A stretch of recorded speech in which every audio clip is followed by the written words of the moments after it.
because 50 milligrams would have been what I would have given a person and no estrogen just to combat the estrogen that they're making now. That would be my lowest dose, and that would be if I didn't give her any estrogen. I tried to convince her, this is all, I'm the third party in this. Mm-hmm, yeah. The doctor kept doing blood tests, and I kept saying we got to do a swab test. He's never gonna know that there's too much estrogen by looking at the blood test. It's never gonna show him that. But that 1.25 is not in the blood, it's in her tissue, and that's why she's gaining weight and she's making too much thyroid binding globulin. It's never gonna show him. Again, he's looking in the corner for something that's over here. Your suggestion on women somebody else would be. Is like, now if you're on bias 1.25 where you can change the dose, I would say cut it down by 25% every month. So go from 1.25 to 1. Keep on, and I would up her progesterone. It'd be nice to get a saliva test to show you exactly how off you are, but I give her more progesterone to try and get rid of those receptors. I would put on 1 for a month, 0.75, 0.5, 0.25, and now that on 0.25, that might be okay. So you may, instead of bumping it up this high, you just bumped it up like that, get your progesterone there, and again, you may be able to get her off completely. Well, that's when I get into hormone metabolism, I'll show you. So if you have 50-50 estradiol, estrone, estriol, I'm sorry, estriol and estradiol. The estradiol you can convert into estrone or estriol or estradiol. Okay, you can stay as estradiol, estrone, estriol. So if I'm going to give that, then I'm going to do a follow-up test to see what is her body doing with that extra estradiol. Is it making mostly estrone? Is it staying as estradiol, or is it going to estriol? The reason, so if she's making too much estrone out of it, if she's converting some of that to estrone, estriol is an end product. If you give estriol, it cannot convert into estrone. So if I see that she's taking that estradiol and making too much estrone out of it, then I would probably use it 80-20. Yeah, 80-20. If she's able to handle that 50 of estradiol and not convert it into estrone, or you can give her something like DIM so that she doesn't convert it. So I don't mind using either one, but you have to look at what is that person doing with that estradiol. And when we get into hormone metabolism, it'll make more sense. And you can see how estradiol and estrone can go back and forth, but estriol just has an arrow going that way. So once you give that, it can't convert into anything, it can't do anything harmful. Estriol, yeah, because it's an end product. Estriol is very weak. It doesn't feminize boy babies. It doesn't do any of that. Yeah. All right. Mm-mm. No.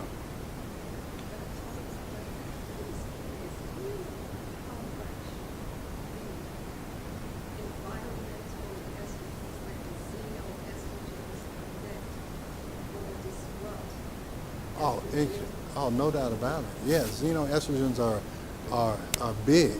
Yeah, and that's why we have so many issues with xenoestrogens.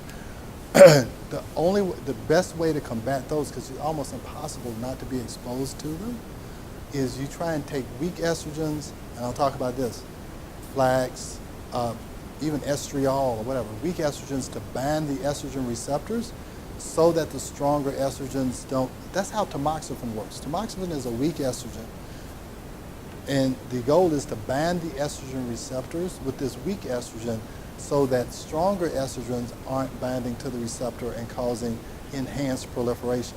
But that's why people take flaxseed and even soy, and there's a big debate about soy. But you take all these weak estrogens to fill up all of the estrogen receptors so that these xenoestrogens aren't able to bind to the receptor. So it's hard to measure the xenoestrogens. It's hard to measure them because there's so many of them. And more chemicals are being found to be xenoestrogens. Almost all pesticides are hormone disruptors. Yeah, dry cleaning fluid, things that come from plastics. I'll tell you what comes from PVC pipes. I had a patient who moved into a new house, and it had PVC pipes, and somehow I think it had gotten, something had happened to her. But PVC pipes will transmit this chemical that's a xenoestrogen. And she moved in this house, and her uterus grew to like about a 30-week size. And she figured out it was from a chemical from the PVC pipes. And I think she did some kind of legal thing, but and she moved and everything was fine. Yeah, so the only way you can combat it is you try and take weak estrogens to try and protect it, because it's almost impossible to avoid them. And most pesticides are hormone disruptors. That's how they kill the pest. But most of them are also hormone disruptors for humans too. Yeah. All right. So let's see. Try and get through this before the day is over. Get this to work. Okay. All right. Now, these are all postmenopausal women, and I just put these up here just so you can see how nice it is to have data. All right. So this person, this is estradiol. This is all saliva testing. Okay. So her estradiol is 7.3. Her progesterone is 241. And her progesterone estrogen ratio is 33. So her ratio is in the normal range. You see, we've got both of these in this green range. So, but it's at the low end of normal. This is a person that if she was asymptomatic, I'd probably leave her alone. If she's symptomatic, I would probably give her some more progesterone to increase this ratio, because it's progesterone divided by estrogen. So this person, she's making enough estradiol. She's postmenopausal, so she's not making any dominant follicles, so she's not making any corpus luteoli. So her progesterone is down a little bit, her ratio is down. You could give this person probably 50 milligrams of progesterone orally, and that would move this up enough where she would be fine. So because you see that this ratio is not far off, it kind of tells you, hey, I could go at the low end of my dosage. I might not want to use cream on her, because cream can build up, and we'll talk about the pharmacokinetics of that. But now that I have information, you kind of know what to do. She needs a little bit of progesterone, and it'll get that ratio normal. It'll probably get rid of all of her symptoms. You could test her in 2 to 3 months and see if things worked out okay. All right? Now, this is a person, and you may ask me, why am I primarily looking at estradiol? Because it's the most potent one. But her estradiol is 29.4, and this is a patient I'm not giving estrogen to. This is a postmenopausal woman. It's 29.4. Her progesterone is 420. It's in the normal range, but her ratio is low. So with this person, I need to give some more progesterone. I need to give her at least 100, maybe 150 orally. And if my dosage range for cream is 10 to 40 milligrams, I might put this person on 20 or 30 milligrams to try and get this progesterone up. So you say, but doc, if you give her that much, you're going to be over here at this high level of progesterone. But that's okay. We're in balance. I got to do something to match this high level of estrogen that she is producing. So with her, she might be overweight. I don't know the exact one. I just put these up here to just show you how you can look at numbers and you can make decisions, even if you didn't know the clinical history. All right? So with this person, I would tell her to try and lose weight, eat more fiber, see if her cortisol is elevated, and maybe that's why she's has so much free estradiol, because her serum estradiol may be fine, but she's got more free estradiol and she's retaining it in the tissue, and it may be because she cannot metabolize estrogen quickly enough. So you would look at all of those issues. All right. So okay, unfortunately the hot flush, when the clinical situation is not clear, an obvious estrogen deficiency as the cause of hot flashes should be documented by elevated FS label. Okay, unfortunately, hot flush is really. Unfortunately, the hot flush is a relatively common psychosomatic symptom, and women often are necessarily treated with estrogen. Okay, because it's saying that estrogen is not the only thing that we need to look at. It's more than estrogen. A negative view of mental health at the time of menopause is not justified. Many of the problems reported at menopause are due to life events. Thus, there are problems encountered in the early postmenopause that are seen frequently, but their causal relation with estrogen is unlikely. These problems include fatigue, nervousness, headaches, insomnia, depression, irritability, joint and muscle pain, dizziness, and palpitations. Indeed, at this stage of life, both men and women express a multitude of symptoms.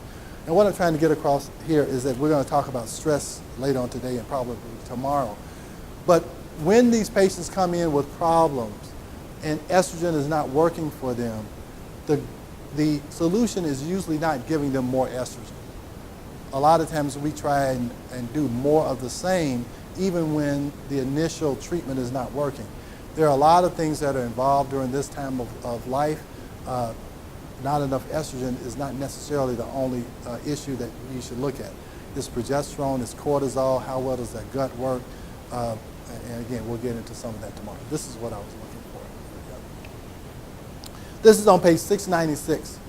Remember that because FSH is regulated by a factor other than estrogen, i.e. inhibin, FSH levels cannot be used to monitor estrogen dosage.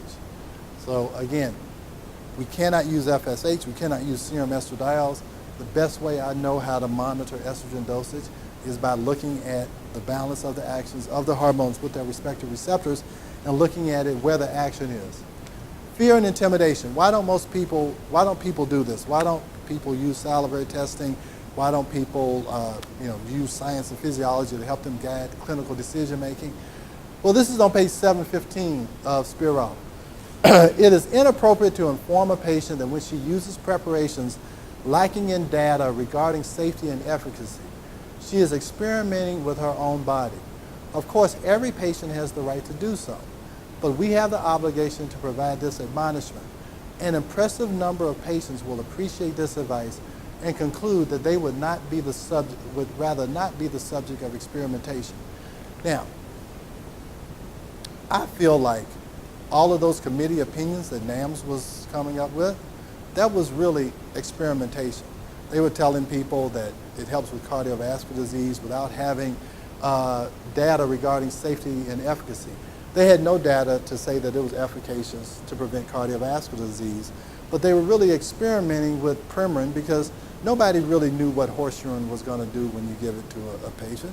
Nobody knew what adding that extra acetate was going to do when you put it on the 17 position of progesterone. So those were all experiments. I also give the example is that whenever you combine an antidepressant, a Lipitor, what do you call those? Statins, thank you. Okay, whenever you add an antidepressant, a statin, and an antihypertensive, there are no studies that tell you what those combination of drugs, what type of side effects they have. They may have looked at them separately, but anytime you combine a drug and give it to a patient, it is really an experiment, okay? But there is only one medicine. Anything claiming to treat or prevent health problems must withstand the rigor of scientific studies of efficacy and safety. Anything with the potential to affect health must be subject to this requirement. Those treatments that pass this testing will become part of our medical practice. Those that fail will fall by the wayside. The simplicity and correctness of this argument are so overwhelming, this will be the future of alternative therapies. So this is back in 2005. They're saying that alternative therapies are going to fall by the wayside. Now, I don't consider myself as being an alternative medicine doc. I don't like that term.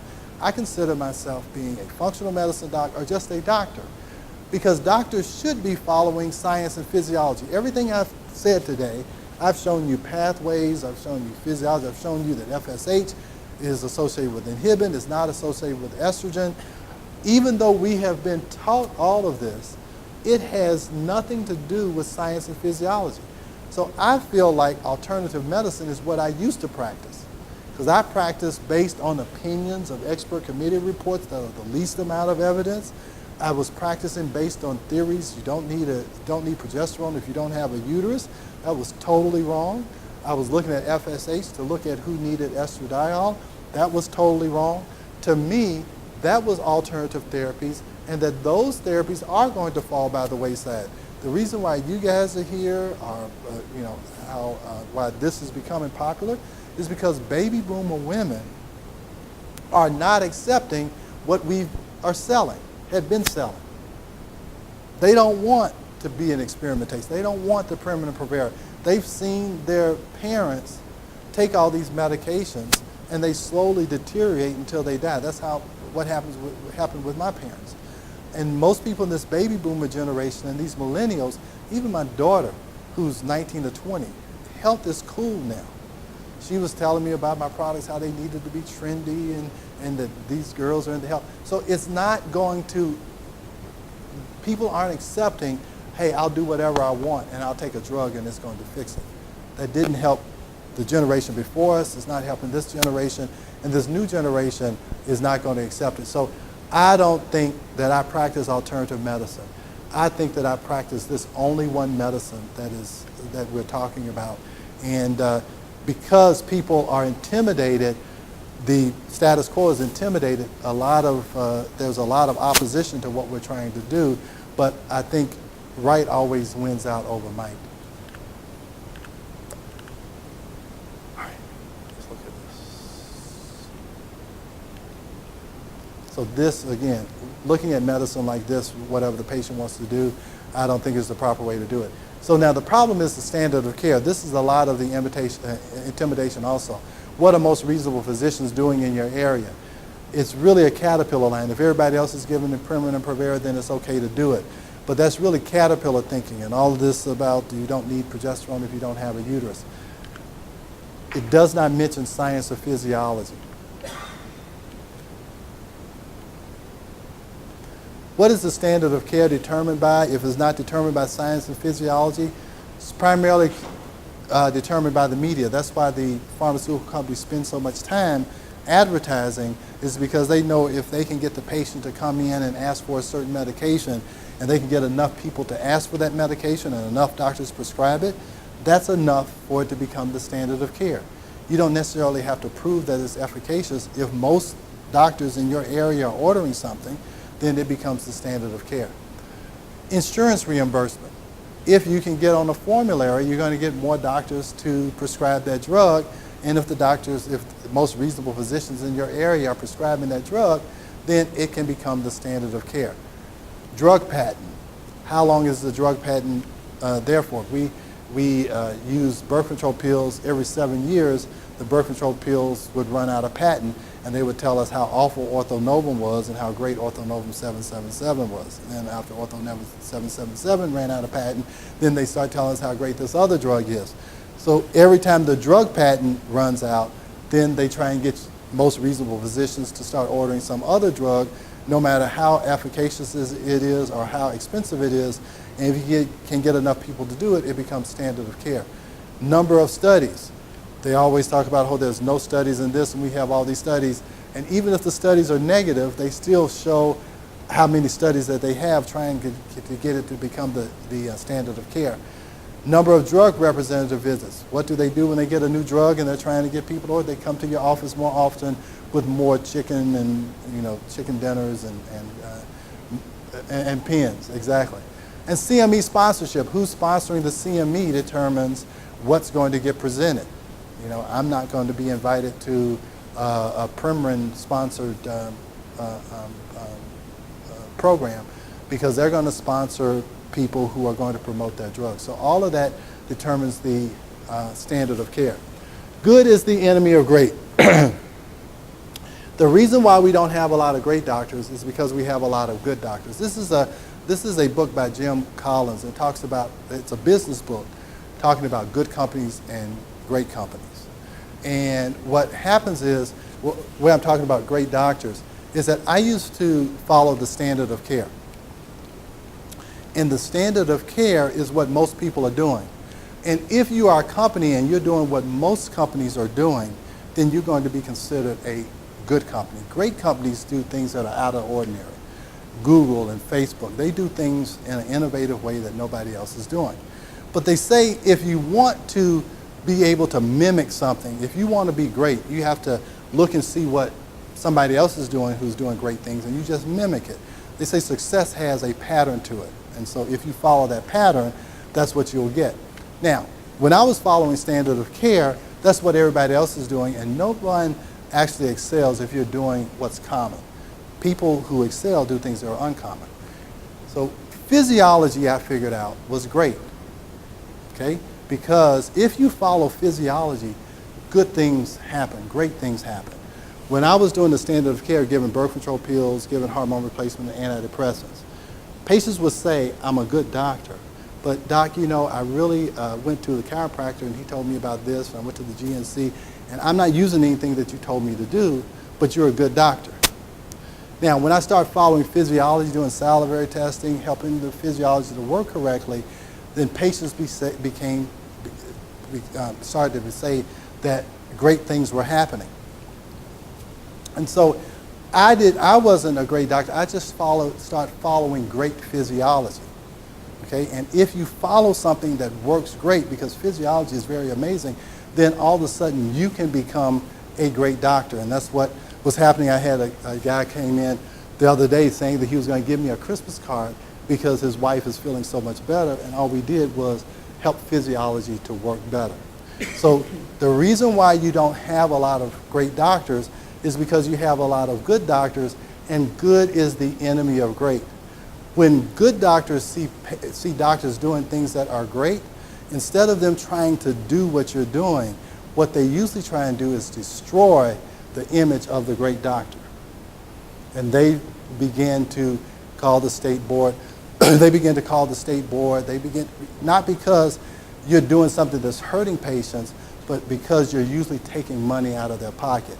Patients start going to the great doctors and leaving the good doctors. So good is the enemy of great. If you're doing something great, you want other people to be doing what you're doing. But if you are feeling intimidated and threatened by the great doctors, then usually what you do is try and take down what they're doing. So all truth passes through three stages. First, it is ridiculed. Secondly, it is violently opposed. And third is accepted as being self-evident. So when I first started doing this, pretty much what I was talking about was being ridiculed. And now we're getting into this point where it is starting to be violently opposed. And then we're hoping that we're going to get into this point where it's self-evident. So this is ACOG reiterating this stance on bioidentical hormones. And it says the FDA stated that pharmacies' claims of safety and effectiveness were false, misleading, and a violation of federal law. Now, I don't know if you remember, some pharmacies got in trouble for advertising that bioidentical hormones were superior, which is, according to the FTC, they shouldn't have been doing. Also, ACOG also stresses that salivary testing of a woman's hormone level is not useful because they vary within each woman, depending upon diet, time of day, and the specific hormone being tested and other variables. Although monitoring salivary hormone levels is promoted by some as means of tailoring a hormone treatment to an individual, hormone therapy does not require customized dosing. Now I just want you to wait a minute and read that. So now, does that make sense? That we should not customize the dosing of hormones? Now, the reason why they say they don't like salivary testing is because it differs between each woman. Now, let me ask you this. Does your glucose level differ between her glucose level? Yes. Does your lipid level differ? We should have different levels of hormones. Now, they're saying that the problem with salivary testing is because it shows different levels. Now, because when you do blood testing, everybody's FSH will be elevated and everybody's estradiol level in their blood will be low. But that's not helpful at all if everybody has the same results. So you actually want there to be some variation, because then that helps you to customize dosing. That's what we just did when I showed you those salivary levels. You looked at those levels and said, oh gosh, this estrogen is really high. I need to try and increase her progesterone more than the person whose estradiol is not high at all. So for them to say that there's a problem with you being able to test and you being able to see how the levels vary between one woman and another, that is a good thing, and that does help you to customize dosing. The decision of whether or not to take hormone therapy for menopausal symptoms is highly individualized. So you say that the decision is individualized, but you don't need to customize dosing. And a confused mind will always say what? No. Yeah, and that's very confusing.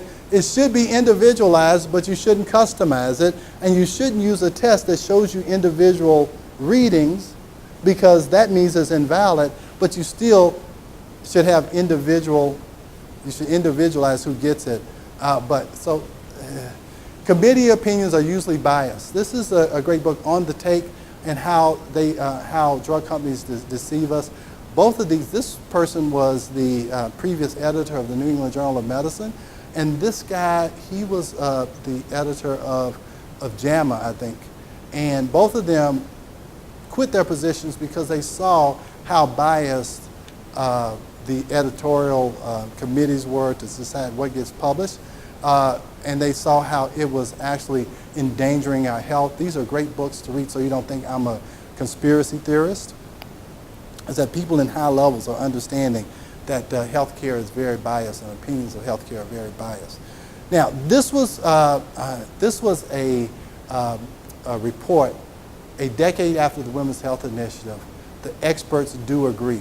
This is a statement that was published in the journals of the North American Menopause Society, the American Society for Reproductive Medicine, Fertility and Sterility, and the Endocrine Society, Journal of Clinical Endocrinology and Metabolism. So what they did was all these organizations got together and decided to come up with opinions and stances on how we should treat women with hormone therapy.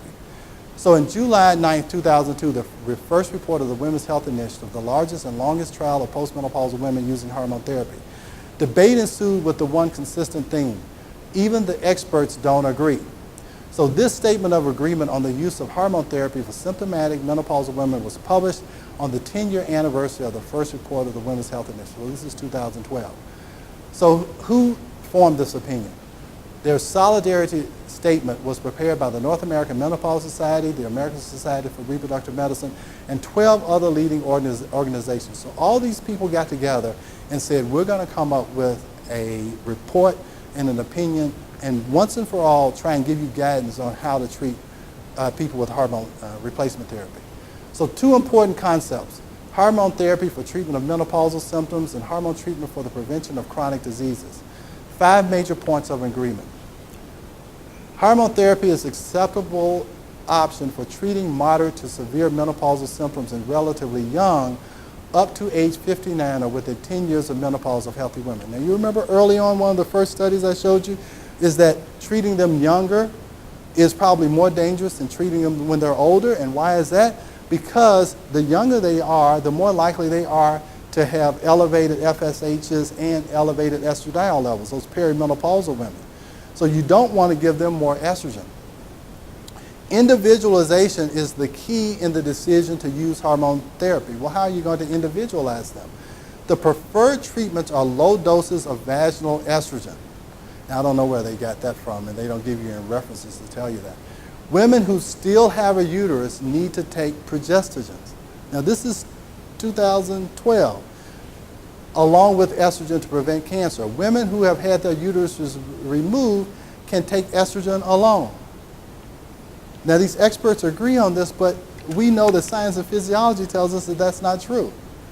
And even now, remember what I told you happened before 1973?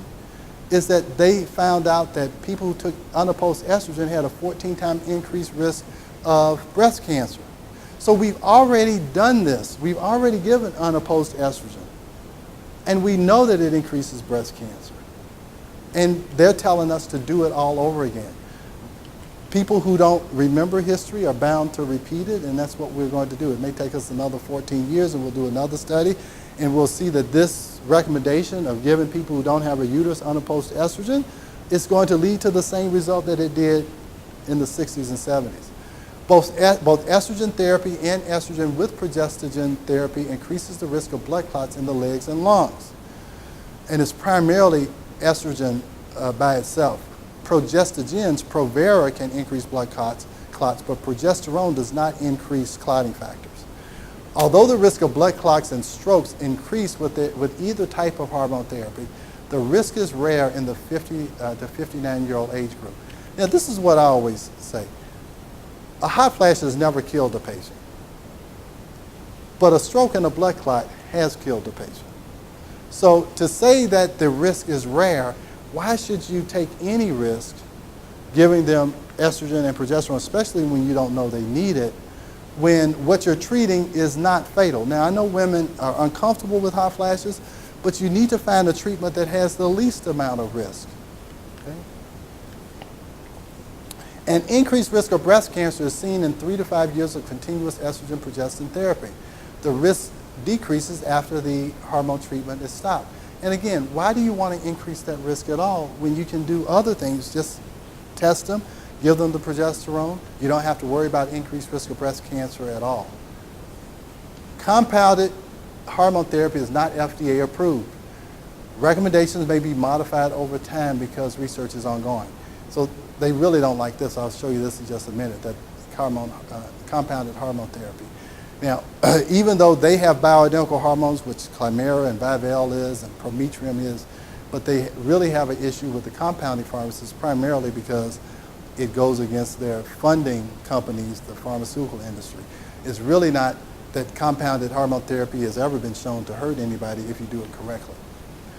Endocrine Society advises against compounded hormones. The statement is the latest in a series from medical societies, including the American College of Obstetricians and Gynecologists and the North American Menopause Society, cautioning against the use of custom compounded so-called bioidentical hormones. Nonetheless, many physicians are still prescribing them. Dr. Santoro cited survey data that up to a quarter or a third of all menopause therapy prescriptions are for custom compounded products, gaming about 1 billion in annual sales. This to us seems somewhat absurd when we have a large variety of what are technically the same bioidentical hormones that are FDA approved. It's kind of unfortunate we live in an era where this has become so widespread, it's very big business. Now, the very big business, they're unhappy that the compounding pharmacies are getting part of their business because it's always been big business for the pharmaceutical industry. There has been a tsunami-like surge in the use of compounded hormones by newly perimenopausal women, according to a survey conducted by the North American Menopause Society. NAMS officials and a panel of discussants spent an hour decrying the practice of prescribing unsafe, unapproved compounded hormones during a plenary session supported by a grant from Pfizer here in the 2015 annual meeting. Remember I told you, you go to NAMS, they'll talk to you for an hour trying to prove that progesterone and progestins are the same. They're spending an hour trying to get you not to use compounded hormones, primarily because the pharmaceutical companies are paying for that plenary session, that annual meeting that they had in 2015. There appears to be a disconnect between policy and practice. Patients are rejecting traditional hormone therapy and insisting on compounded hormones, clinicians in the audience reported. I want you to see down here.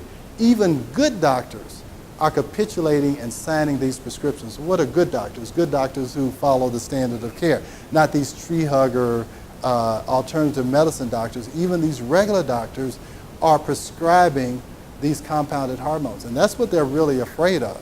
That is not the fringe doc, it's the regular doc, it's the regular internists who are doing, who are actually writing these prescriptions, primarily because these women are demanding it.